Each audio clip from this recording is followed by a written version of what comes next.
ভাই ভাই রুকে রুকে রুকে রুকে ভাই, কোথায় যাচ্ছো ভাই? কোথায় যাচ্ছো তোমরা? কোথায় যাচ্ছো? বহরমপুর বেলডাঙ্গা বাবরি মসজিদ বানছে, সেখানে যাচ্ছি ইট নিয়ে। আর ভাই দেখলে কি ভাই, এগুলা কি লেছো? ইট ইট ইট ইট লেছো? হ্যাঁ। বাবরি মসজিদের উপরে এতটা জুলুন? একদম আমরা যত মুসলমান আছি ইন্ডিয়ার, পুরো অল ইন্ডিয়ার মুসলমান বাবরি মসজিদের জন্য তৈরি হতে আছি, রাজি হতে তো ভাই আমাদের ঝাড়খণ্ড থেকে তো ওয়েস্ট বেঙ্গল ভাই 300 কিলোমিটার যেতে হবে এখন। 300 কিলোমিটার কেন, এই বাবরি মসজিদ বানানোর জন্য 3000 কিলোমিটার আমরা যেতে পারি। তো ভাই দেখছেন ভাই, হারাতমির যে ভিতরে যে এরকমই জুলুম থাকে আমাদের বাবরি মসজিদের জন্য।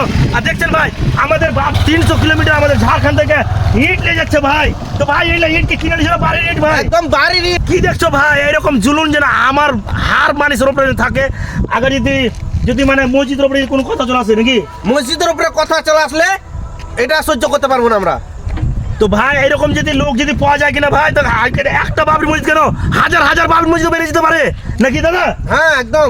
তো ভাই কোথায় যাচ্ছ ভাই, কোথায় যাচ্ছ ভাই? ক্যামেরাম্যান কোথায় যাচ্ছ? মসজিদ আছে মুর্শিদাবাদ বেলডাঙ্গা বাবরি মসজিদ। বাবরি মসজিদ? হ্যাঁ বাবরি মসজিদ। ভাই ওপরে যাবে যাবেন আপনি? হ্যাঁ আমি ওপরে যাবে যাবো। বাপরে বাপ, দেখছো ভাই জুনুন, দেখছো ভাই জুনুন, বাবরি মসজিদের উপরে জুনুন ভাই। আল্লাহু আকবার, আল্লাহু আকবার, নারে তাকবীর, আল্লাহু আকবার।